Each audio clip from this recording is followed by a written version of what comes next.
Suscríbete a nuestro canal y activa la campana de notificaciones.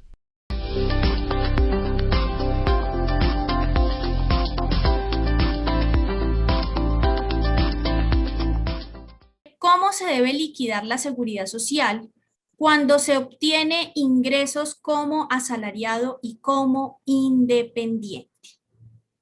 Bueno, es una muy buena pregunta porque hay muchas personas que están en esta situación.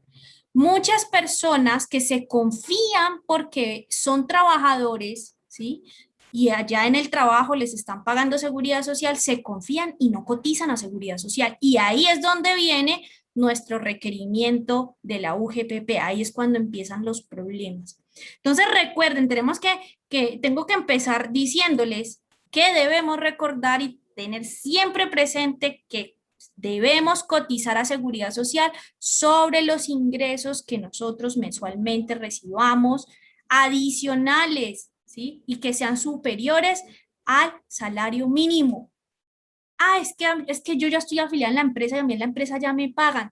No importa, usted tiene un ingreso adicional, tiene que pagar sobre ese ingreso adicional. Si no lo hace, como les acabé de mencionar, llega nuestra entidad, la UGPP, que es una entidad encargada de vigilar el pago de la seguridad social de los independientes.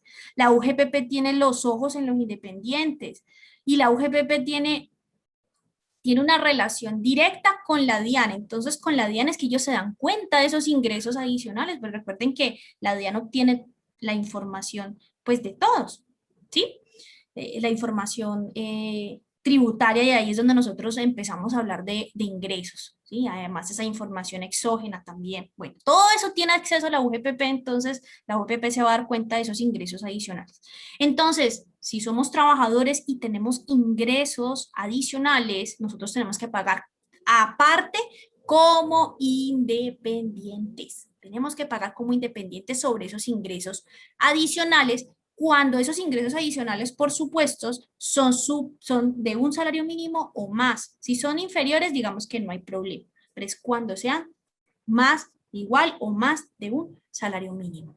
¿Listo? Entonces hay que tener en cuenta eso se los estoy diciendo conforme al decreto 1406 del 99 que está compilado en el decreto 780 del 2016. Ahí específicamente en su artículo 16 dice que los trabajadores que reciben ingresos adicionales, esos ingresos adicionales tienen que aportarlos como independiente.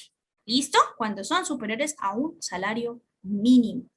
Ahora, ¿cómo se hace ese aporte? ¿Listo? Entonces, bueno, voy a ponerles un ejemplo para que sea todavía digamos, más claro.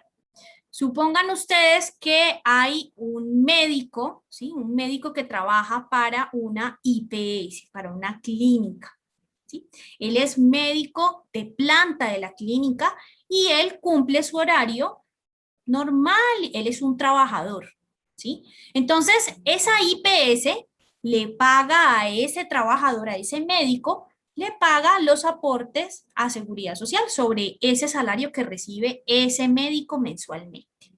¿Sí? Pero resulta que el médico en sus tiempos libres, él tiene su consultorio aparte y él en su consultorio aparte pues presta sus servicios a otras personas, ¿sí?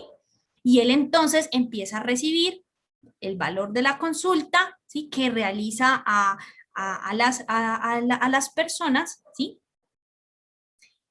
Él recibe esos ingresos. Y resulta que esos ingresos que él recibe por esas consultas, pues son superiores al salario mínimo. Mes a mes, él hace muchas consultas o tiene buenos contratos con algunas empresas para hacer, digamos, por ejemplo, todo el tema de salud ocupacional y demás, ¿sí?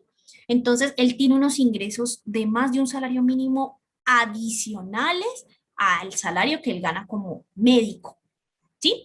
Entonces, este médico, ¿sí? Él ya paga seguridad social como trabajador, pero por esos ingresos que él está recibiendo como médico independiente, él tiene que hacer aportes como independiente a la seguridad social, ¿sí? Supongamos que él recibe 2 millones de pesos como trabajador independiente, ¿sí?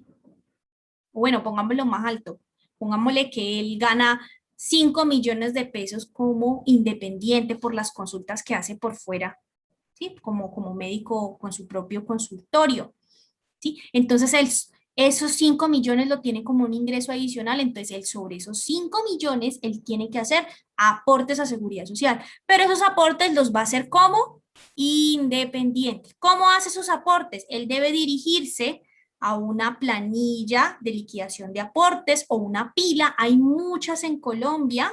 Si ustedes pueden buscar en internet y ahí les va a aparecer varias planillas, ¿sí? Entonces el independiente se comunica a esa planilla, ni siquiera tiene que ir. Hay muchas que funcionan por servicio telefónico. Se comunica con esa pila y le manifiesta que él gana ese valor, ¿sí? Y le calculan entonces el valor que él tiene que pagar como independiente. Ahora, ese médico no va a pagar sobre 5 millones su seguridad social como independiente, va a hacerlo sobre el 40% de esos 5 millones de pesos que vendrían siendo 2 millones. Entonces él llama a la pila y él dice, bueno, mire, yo tengo unos ingresos que son de 2 millones de pesos, pues porque ese es el 40% de sus ingresos. Entonces necesito que me ayude a calcular el valor que debo de pagar sobre seguridad social, sobre ese valor. Y allá le hacen la liquidación, le dan un PIN y él va y paga. Esa es una opción. La otra es que también lo puede hacer en línea. Muchas de esas pilas tienen sus páginas y en las páginas pues se hace la autoliquidación de aportes y esa persona realiza sus aportes por medio de esa pila. Lo puede hacer incluso en línea, no tiene ni siquiera que salir de su casa. ¿Listo? Entonces, eso es lo que debe hacer un independiente. Cuando el trabajador tiene unos ingresos como independiente, tiene que de esos ingresos adicionales, tiene que ir y hacer aportes como independiente a través de una planilla de liquidación de aportes, una pila.